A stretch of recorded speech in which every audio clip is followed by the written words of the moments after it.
ఏయ్,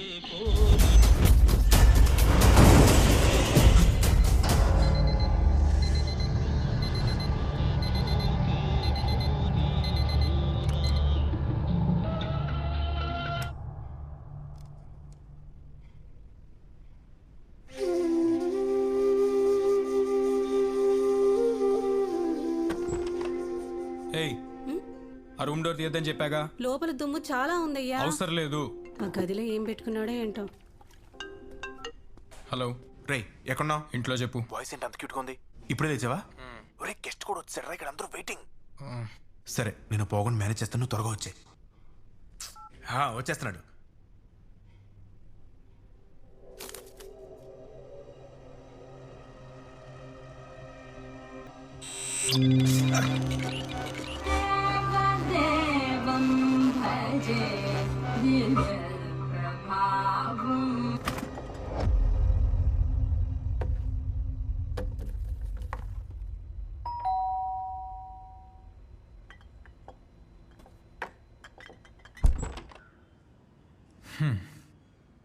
మళ్ళీ ఫుడ్డా? ఎవరు పంపారో తెలీదు. రోజు ఎవడు పంపుతున్నాడు?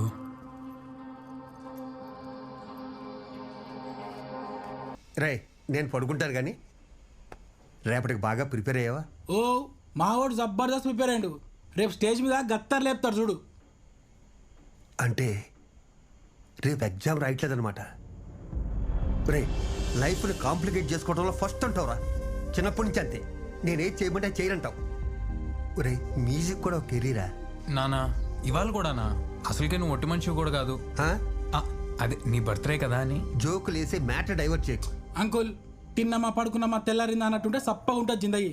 అసలు మీకు మ్యూజిక్ గురించి ఏమన్నా తెలుసా? It is a vast ocean of emotions in which you feel. నోర్మై నానా, రేపు ఒక్కసారి నా మ్యూజిక్ కాంపిటీషన్ మీరు రండి. నా టాలెంట్ ఏంటో మీకే తెలుస్తుంది. సరే, అంత భయం వాడికి. నా మాట విని వాడి నుంచి దూరంగా వెళ్ళిపో.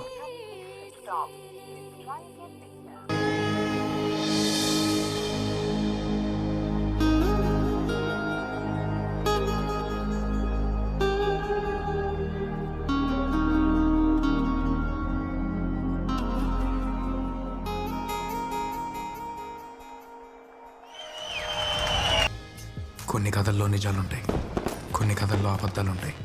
నిజానికి అబద్ధానికి దూరంగా ఉండే కథలు అద్భుతంగా ఉంటాయి.